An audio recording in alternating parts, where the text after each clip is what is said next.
Mesdames, Messieurs, bonjour, très heureux de vous retrouver sur Panafricaniste TV, la chaîne de télévision des panafricanistes. Nous vous apportons le meilleur de l'information sur un plateau d'or. Et comme à notre habitude, nous allons nous interroger lors de cette autre édition de Parole panafricaniste. Mali, affaire des soldats ivoiriens, un conseil national de sécurité, pour quelle fin? C'est notre grande interrogation. Mali, affaire des soldats ivoiriens, conseil national de sécurité, pour quelle fin? C'est notre grande interrogation.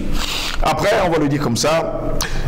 La libération de 3 des 49 militaires ivoiriens arrêtés depuis le 10 juillet dernier à Bamako. Les observateurs espéraient voir la tension baisser entre le Mali et la Côte d'Ivoire. Mais le gouvernement malien a haussé le ton vendredi dans un communiqué à l'issue d'une rencontre entre le président de la transition, le colonel Assimi Goïta, et une délégation officielle nigériane venue notamment plaider le cas des 46 militaires ivoiriens toujours détenus, si jamais ils sont toujours des militaires. C'est la première fois depuis le début de l'arrestation de ces hommes armés que le gouvernement malien affirme aussi clairement que l'affaire ne sera pas seulement résolue par l'envoi judiciaire. Au ministre des Affaires étrangères du Nigeria, Geoffrey Onyema, venu plaider la cause des 46 militaires toujours détenus, Bamako a ainsi fait passer plusieurs messages. Abidjan ne doit plus servir d'asile politique pour certaines personnalités maliennes faisant objet de mandats d'arrêt internationaux émis par la justice malienne, précise d'ailleurs un communiqué officiel. Le gouvernement malien va plus loin en estimant que ces personnalités recherchées et se trouvant en Côte d'Ivoire entendent même déstabiliser le Mali. En clair, il faut une solution durable à l'opposé d'une solution à sens unique qui consisterait à accéder à la demande ivoirienne sans contrepartie pour le Mali. De son côté, Abidjan a toujours affirmé que son territoire ne servira jamais de base arrière pour déstabiliser le Mali et que le processus judiciaire a des règles qu'il faut respecter. On espère tout simplement que cela sera bien sûr respecté. Voilà pourquoi nous nous interrogeons ce matin. Mali, affaire des soldats ivoiriens, Conseil national de sécurité, pour quelle fin? Pour répondre à nos questions, nous sommes avec Albert Anatole Haïssi. Il est journaliste d'investigation et directeur de publication du journal Le Cactus. Albert Anatole Haïssi, bonjour, bienvenue à vous. Bonjour à vous, Steve Josolangos. Je dis bonjour à vos millions de téléspectateurs qui sont très visibles dans les diverses plateformes que vous connaissez et qui nous permettent de poursuivre le combat pour la libération, n'est-ce pas, d'abord du peuple noir, du continent africain d'une manière générale. Un bonjour également à vos techniciens qui font un travail remarquable et qui permet justement à ce que nous ayons de la visibilité. Ils ont mon salut spécial ce matin. Comme mon habitude, je vais commencer par un coup de gueule. Oui. Et il nous est revenu, Steve Josolangos, que c'est un responsable, c'est un leader politique du côté de la Guinée-Conakry. Il réunit tout ce qu'ils appellent le Front national de défense de la Constitution. Ils ont donc porté plainte, n'est-ce pas, contre l'actuel président de la transition, le colonel Mamadi Doumbouya, pas en Guinée-Conakry, mais à Paris. Moi, ça me pose un très gros problème. Et d'abord, sur la logique qui peut amener des citoyens africains apparemment normaux, justement, de demander à un criminel de juger peut-être les crimes de quelqu'un d'autre. Parce qu'il est reproché à Mamadi Doumbouya de complicité, s'il vous plaît, de complicité d'homicide et de torture. Et puisqu'il estime que Mamadi Doumbouya a un passeport français dont légionnaire, il faut donc aller se plaindre à Paris. C'est-à-dire qu'il faut amener à Paris les contradictions du côté de la Guinée-Conakry, parce que c'est le criminel dont les crimes n'ont pas encore été jugés sur le continent africain. Je parle des crimes historiques, des crimes humains et tout ce que cela comporte. On demande donc à la justice de ce pays-là de juger les criminels entre guillemets, n'est-ce pas, guinéens. C'est quand même extraordinaire. Et ça veut dire que nous avons encore du chemin à faire. Merci pour l'invitation. Merci à vous également, Albert Anatole Haïssi, d'être là ce matin. Commençons justement par cette note. Mali, affaire des soldats ivoiriens, Conseil national de sécurité, pour quelle fin? Albert Anatole Haïssi, on nous fait savoir qu'après la libération des 3 soldats, des 49 militaires, aussi on va appeler encore militaires, arrêtés depuis le 10 juillet dernier du côté de Bamako, eh bien, jusqu'à preuve de contraire, la tension a grimpé d'un cran entre le Mali et la Côte d'Ivoire. Eh bien, Jusqu'à preuve de contraire, Bamako demande justement un effort de la part d'Abidjan. Et il dit, je cite, « Abidjan ne doit plus servir d'asile politique pour certaines personnalités maliennes faisant objet de mandats d'arrêt internationaux émis par la justice malienne. » C'est d'ailleurs dans un communiqué officiel. J'ai l'habitude de vous le dire, Steve Longos, à savoir, dis-moi qui vous fréquentez et moi je vous dirai qui vous êtes. Et malheureusement, nous avons constaté que, parce que Ouattara est l'ami intime à la fois de Nicolas Sarkozy et de celui de son successeur Macron, il a justement adopté leurs attitudes, c'est-à-dire l'arrogance, la condescendance et le mépris. Cette affaire-là aurait dû être réglée de manière très pacifique si M. Ouattara était descendu de son piédestal.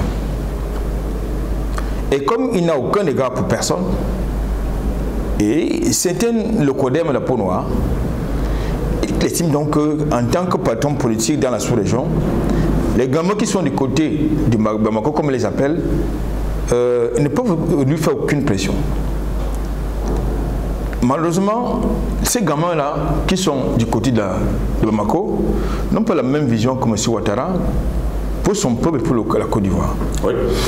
M. Ouattara, c'est un supplétif de la France-Afrique, de l'impérialisme criminel occidental et européen, alors que du côté de Bamako, nous avons affaire à des patriotes nationalistes, dont des panafricanistes, qui ont une vision, qui ont engagé une rupture politique et géopolitique, on ne peut plus radicale, par rapport au système qui était en place. C'est là où le problème choque, parce que ça va dans tous les cas.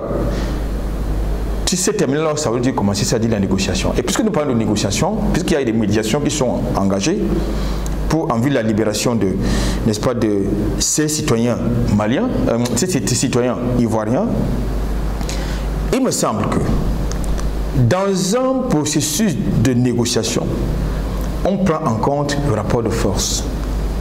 Et justement, en ce qui concerne le rapport de force, actuellement, relativement à la problématique qui est posée, oui, c'est Abidjan qui est dans une situation, on ne peut plus, de déséquilibre politique et géopolitique et diplomatique. C'est-à-dire ce sont ces citoyens, 49 au départ, maintenant 46 finalement, qui sont en difficulté du côté du Mali. Pour des raisons que vous savez, c'est une question qui devait se régler sur le plan politique.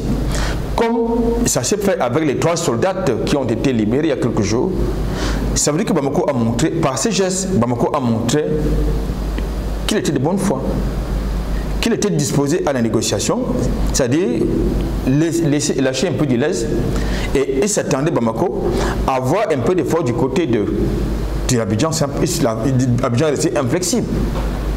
Je voudrais quand même vous rappeler que dans le contexte de ces événements-là, les autorités maliennes ont posé 3 préalables. Et parmi ces 3 préalables, il y a l'extradition des citoyens maliens qui sont du côté d'Abidjan, du côté de la Côte d'Ivoire, et qui sont recherchés par la justice malienne. Il s'agit entre autres de Karim Wade,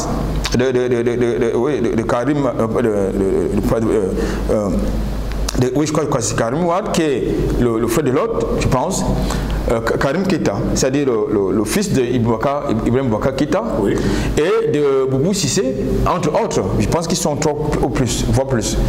Il s'agit donc de ces personnalités-là qui sont de ce côté-là, qui mènent des affaires. Que Bamako a demandé l'extradition du côté de Bamako, du côté du Mali. Malheureusement, ça fait l'objet de diverses interprétations du côté de la Côte d'Ivoire, c'est-à-dire Abidjan parle de chantage, de prise d'otage finalement, de chantage et de prise d'otage. Alors, voilà donc le narratif qui est tout trouvé. Et vous constatez donc qu'il y a un problème. Et c'est dans ce contexte finalement qu'il est annoncé dans les jours, dans cette semaine, la tenue d'un conseil national de sécurité qui va plancher sur cette question. Est-ce qu'il faut s'engager dans un bras de fer militaire avec les autorités maliennes est-ce qu'il faut utiliser l'énergie comme arme géopolitique parce que, du point de vue énergétique, Bamako est encore tributaire d'Abidjan? Est-ce qu'ils vont justement sévrer le Mali justement de l'énergie, comme ils ont l'habitude de se plaindre? Est-ce qu'ils vont expulser les millions de Maliens qui sont du côté d'Abidjan? Voilà la situation. Il est même annoncé que la CEDEAO, quittant le territoire africain, la sous-région Afrique de l'Ouest, va exporter cette querelle à la tribune de l'ONU. Voilà à quoi nous en sommes. C'est-à-dire les supplétifs de la criminalité internationale qui sont à la tête de nos États, qui prennent nos contradictions en interne, qui peuvent être gérées de manière interne, pour les amener chez les autres. Mais je n'ai jamais vu un Locoderme. Quand les Locodermes ont leur bisbille, leur querelle, je n'ai jamais vu un Mélanoderme présent dans la salle. Voilà donc à ce à quoi n'est-ce pas, nous sommes résumés, n'est-ce pas, par ces supplétifs qui sont à la tête de nos États. Donc je pense qu'aujourd'hui, il est important justement que, et comme le ministre des Affaires étrangères de la coopération malien, Abdoulaye Diop, l'habitude de dire, il faut respecter la souveraineté du Mali et du peuple malien. Pourquoi Abidjan protège-t-il ces ressortissants maliens qui doivent être jugés sur le sol malien? Jusqu'à preuve de contraire, d'après certaines informations, ces personnes ont souvent été des citoyens français. Je parle bien sûr de Karim Keïta et sans oublier Boubou Cissé. Vous savez, Abidjan a toujours été le repère de certains brigands. Oui. Que ce soit contre les brigands, je veux dire, les forces centrifuges qui luttent contre la souveraineté du Burkina Faso, Abidjan a toujours été la base arrière. C'est pareil en ce qui concerne le Mali. Et nous savons que la Côte d'Ivoire, quand je parle de la Côte d'Ivoire, je ne m'adresse pas aux populations ivoiriennes, l'image majoritaire, qui n'ont rien à voir vraiment dans cette affaire-là. Je parle de l'oligarchie dirigeante, justement, ivoirienne, qui fait preuve, qui fait montre d'arrogance, de condescendance et de mépris, voire de mépris, justement. Donc, je pense que... Alors, pour revenir à votre question, c'est une affaire qui devait se régler. C'est une affaire qui devait se régler normalement, sur le plan diplomatique, sur le plan politique. Mais ce sont les autorités ivoiriennes qui ont monté les enchères. Lorsqu'ils disent vouloir organiser un conseil national de sécurité, c'est pour quoi faire? C'est pour faire un peu monter la moutarde. Aujourd'hui, les autorités ivoiriennes déclarent haut et fort que les 46 soldats qui restent encore dans les geôles maliennes sont pris en otage. Oui, je voudrais d'abord répondre à votre première question, c'est-à-dire qu'ils estiment que, ou les autorités ivoiriennes estiment que c'est un peu déséquilibré, c'est-à-dire qu'ils n'ont pas à répondre aux injonctions de Bamako qui demandent l'extradition de leurs compatriotes qui se sont réfugiés du côté d'Abidjan. En réponse justement à cette sollicitation, que dit Abidjan? Abidjan dit clairement que ces citoyens maliens ne sont pas réguliers en Côte d'Ivoire, bien qu'ils s'y passent de manière permanente. Je ne sais pas s'il y a une différence entre avoir une résidence régulière ou bien de manière permanente. Donc, ça veut dire qu'il y a la mauvaise foi de ce côté-là, ce qui consiste à ne pas justement s'aligner dans les désidératas des autorités maliennes. Tout là, je vous indiquais que dans un processus de négociation, vous devez respecter le rapport de force. Et actuellement, quand vous avez un chef d'État qui a vocation, de par la Constitution, à protéger son territoire, à protéger ses compatriotes et qui les délaisse en dehors du territoire dont il a justement la responsabilité de protéger, il devient un chef d'État mercenaire. Maintenant, pour revenir à votre seconde question, nous sommes dans un narratif bien construit. Souvenez-vous, il y a quelques jours, quelques semaines, toujours dans le contexte de l'affaire-là, dans le contexte de négociation, Abidjan a dépêché, je crois, c'était à Lomé, qui a offert sa médiation. Et Abidjan a dépêché justement des négociateurs entrerayés avec des institutions très précises, mais face aux exigences des autorités maliennes, ce sont les autorités militaires ivoiriennes qui ont claqué la porte, les premiers. Ça veut dire qu'ils avaient un agenda précis, c'est-à-dire qu'ils avaient leur feuille de route qui était très précise. Aujourd'hui, on en est donc au bas de fer. C'est quoi une prise d'otage? Mais attendez un peu, lorsqu'on parle d'une prise d'otage qui consiste en quoi? En ce que vos citoyens, vos compatriotes se retrouvent en territoire étranger en situation d'illégalité, irrégulière et dans un contexte d'insécurité généralisée de cette zone-là, et lorsque les autorités du pays hôte prennent leurs responsabilités, vous estimez que ces pays-là, vous estimez que les autorités de ces pays sont des preneurs d'otages, ça veut dire qu'il y a mauvaise foi quelque part. Donc je pense que nous sommes en Afrique, et en Afrique, il y a le principe de l'arbre à palabre qui consiste d'abord à respecter tous les interlocuteurs qui sont autour justement, qui sont concernés par la palabre en question, mais malheureusement Abidjan n'a pas vocation, n'a pas véritablement l'intelligence à vouloir respecter justement les interlocuteurs qui sont les acteurs majeurs autour de cette question. Pendant ce temps, dans le communiqué officiel justement des autorités maliennes, il y a une solution qui a été trouvée. Il déclare en clair une solution durable à l'opposé d'une solution à sens unique qui consisterait à accéder à la demande ivoirienne sans contrepartie pour le Mali. Parce que jusqu'à preuve de contraire, Abidjan aimerait qu'on accède à ces demandes, mais pas que Bamako accède également à ces demandes. C'est une attitude un peu plus intransigeante. Oui. Tout à l'heure, je voulais parler de la posture d'arrogance, de condescendant, de mépris.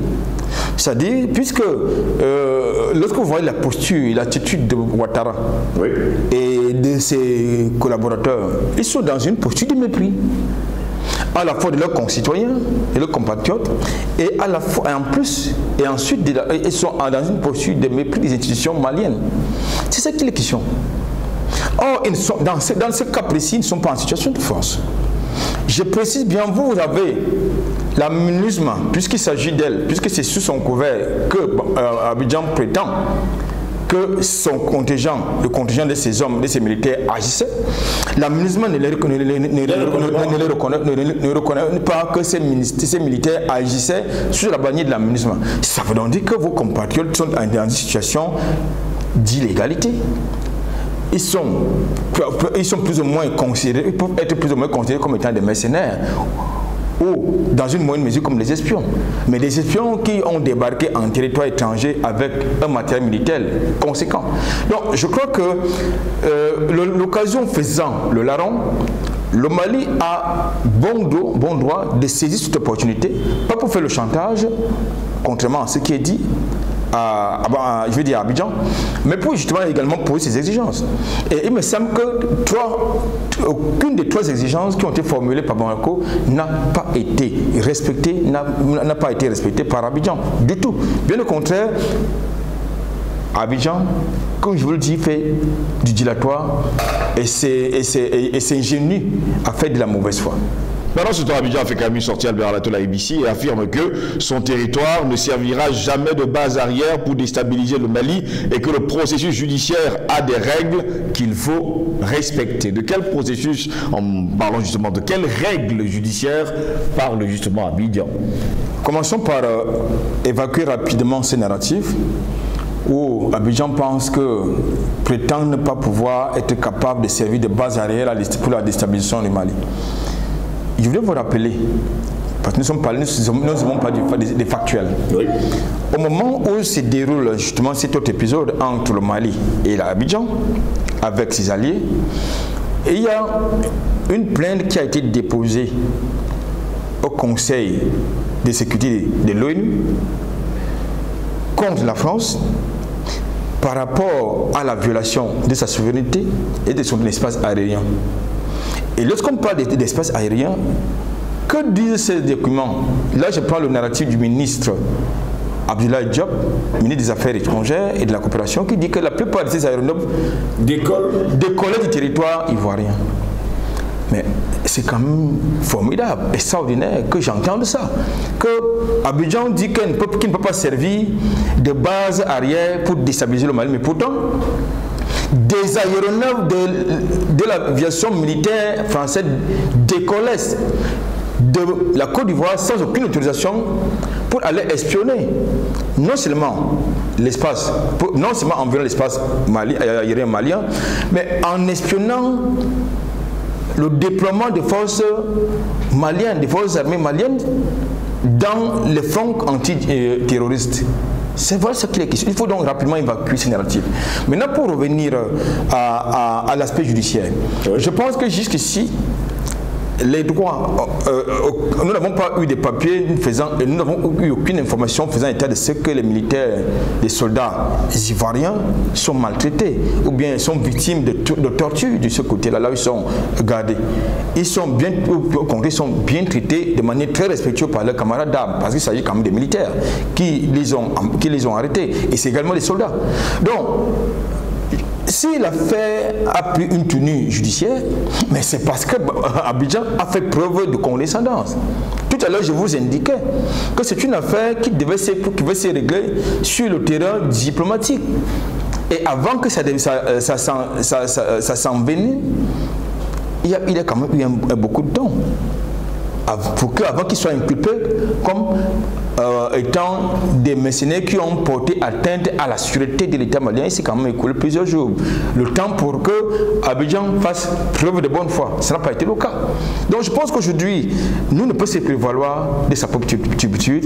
C'est malheureux cet incident, mais comme je le disais tantôt, ni les Ivoiriens, ni les Maliens n'ont cherché par là-bas qui que ce soit. C'est bien au contraire l'oligarchie qui est du côté d'Abidjan qui cherche noise à tout le monde dans la sous-région.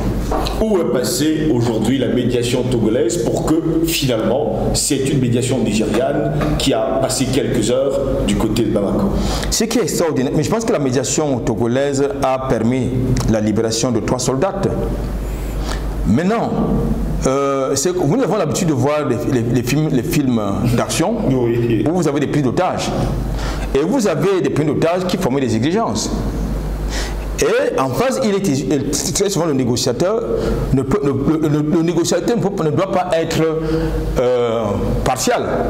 Le négociateur qui est souvent, qu'on voit souvent dans les films d'action, accède à la fois aux demandes des preneurs d'otages et essaie un peu de jouer pour l'autre camp. Or, nous constatons malheureusement que ce qui s'appelle négociateur ou médiateur, il est tout sauf, n'est-ce pas, sauf neutre. Pourtant, là, nous parlons quand même du ministre nigérian des Affaires étrangères qui était en sol malien pour négocier la libération des 46 autres mercenaires ivoiriens. Ce qui est extraordinaire, une fois de plus, c'est quoi? C'est que ces médiateurs font pression à un seul camp. Alors, lui qui devrait également faire pression de l'autre côté pour obtenir justement quelque chose par rapport aux demandes qui sont formulées par le camp malien. Mais pourquoi est-ce qu'il doit avoir des pressions uniquement de manière unique, je veux dire unilatérale, c'est-à-dire du côté contre les autorités maliennes, et les mêmes médiateurs, du moins qui se présentent comme tels, devraient, de notre point de vue, également faire pression du côté d'Abidjan, parce que, je l'ai dit tantôt, la libération des 3 soldats ivoiriens est la preuve que, justement, la porte de la diplomatie et de la négociation reste toujours ouverte. Mais en face, il n'y a rien qui est donné, on n'accède à rien du tout. Bien au contraire, on brandit des menaces, on fait de la surenchère. C'est ça qui est la question. Albert, maintenant ici, pour sortir rapidement cet entretien, nous avons des informations depuis quelques semaines aujourd'hui que la France est en train de créer justement un imbroglio entre la Côte d'Ivoire et le Mali pour qu'il y ait justement un conflit, pour qu'elle revienne à la charge. Déjà, je peux vous dire que la France ne peut pas revenir au Mali, dans le contexte actuel. Oui. Et nous y travaillons pour cela, pour que la France ne revienne nulle part, là où elle est en train de perdre du terrain. Et je le dis, là maintenant je le dis en tant que combattant panafricaniste. S'il y a beaucoup de choses qu'on a souvent laissé faire sur nos territoires, dans nos espaces de vie, que ce soit par la France, les États-Unis et les autres, ça ne passera plus. Il y aura forcément une riposte. Ça, il faut le savoir. C'est ce que j'ai dit de la France, des États-Unis et leurs alliés, c'est également pour l'oligarchie dirigeante qui est du côté de la Côte d'Ivoire. J'ai l'habitude de le dire, je ne pense pas que la Côte d'Ivoire est prête à tirer une balle dans le pied du point de vue économique. Dans le contexte des sanctions contre le Mali, quel est le pays qui a envoyé de la nourriture à l'autre? C'est pourtant le Mali qui est sous sanction, qui a envoyé de la bouffe en Côte d'Ivoire. les caprins et les bovins, et non l'inverse.